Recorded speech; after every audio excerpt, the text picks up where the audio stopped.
उत्तर प्रदेश के बांदा से एक हैरान कर देने वाला मामला सामने आया है। यहाँ एक युवक की एक महिला से बातचीत होती थी और वही महिला से बातचीत करना उस युवक के लिए भारी पड़ गया।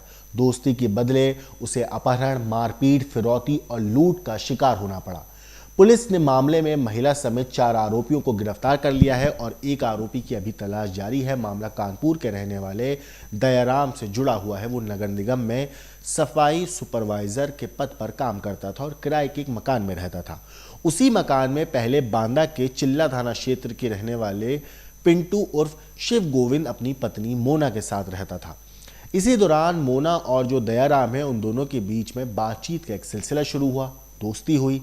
जब पिंटू को इस बारे में पता चला तो वो अपनी पत्नी के साथ किराए का वो कमरा छोड़कर फतेहपुर चला गया। अब 11 जुलाई को मोना ने फोन करा दयाराम को और कहा कि तुम फतेहपुर आ जाओ। वहां पहुंचते ही दयाराम जैसे वहां पहुंचा तो वहां पर पिंटू और उसके कुछ साथियों ने दयाराम का किडनैप कर लिया और चिल्ला ले जाकर 2 दिन तक उसे बंधक बनाकर रखा। इस दौरान पीड़ित से 5 लाख की फिरौती मांगी गई। तमंचे की नोक पर उसके जो सोने की चेन थी, अंगूठी थी और कुछ नकदी था वो छीन लिया। इतना ही नहीं, यूपीआई लिमिट के तहत 2 दिनों में करीब 2.99 लाख रुपए भी ट्रांसफर करा लिए गए। किसी तरह दयाराम वहां से निकलकर उनके चुंगल से भागा, पुलिस तक पहुंचा और चिल्ला थाने में मामला दर्ज कराया। इस मामले पर एएसपी शिवराज ने बताया कि पुलिस ने कार्रवाई करते हुए 4 आरोपियों को गिरफ्तार कर लिया है। उनके पास से सोने की चेन, अंगूठी, 3,69,800 रुपए और एक अवैध तमंचा बरामद हुआ है। एक और आरोपी है, वो अभी फरार है, उसकी तलाश जारी है। मामले में अभी जांच कर रहे हैं ताकि हर एंगल से पता लगाया जा सके कि इन लोगों का आखिर मकसद क्या था।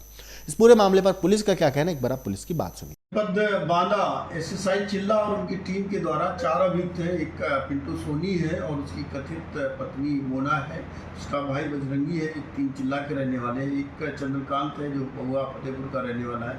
इनको गिरफ्तार किया गया है और ये जो कहानी ये है, इनकी एक दयाराम नाम के हैं, सफाई सुपरवाइजर कानपुर नगर निगम में।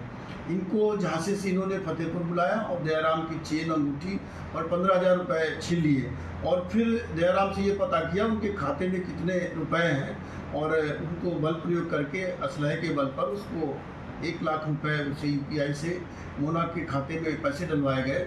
और जब उनको जानकारी मिली कि ये इसकी लिमिट यूपीआई की 1 लाख रुपए पर डे है तो फिर उसको ऑटो में बैठा करके चिल्ला में एक घर में बंद कर दिया था और प्रतिदिन 1 लाख के हिसाब से ना 2,99,800 रुपये यूपीआई से मोना के खाते में ट्रांसफ़र कराए थे।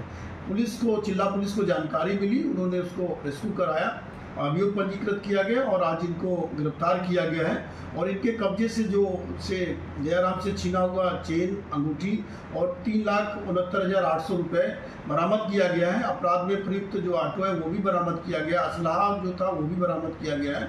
इनको गिरफ्तार करके माननीय न्यायालय के समक्ष प्रस्तुत किया जा रहा है और इसमें पूरी जानकारी की जा रही है कि और कौन कौन से लोग संलिप्त थे और इनके द्वारा और कहाँ इस तरह की घटनाएं की गई है। इस संपूर्ण प्रकरण में विधिक कार्रवाई की जा रही है। तो ये थी पूरी कहानी एक शख्स की जिसे दोस्ती के नाम पर किडनैप किया गया, उसे टॉर्चर किया गया। ना सिर्फ उसके पैसे लूटे गए बल्कि उसको मानसिक तौर पर प्रताड़ित किया गया। इस केस के ऊपर आपकी जो कुछ राय है, आपको जो भी कहना है, हमें कमेंट करके जरूर बताइएगा। लेकिन देश और दुनिया की बाकी क्राइम की खबरों के लिए देखते रहिए क्राइम तक।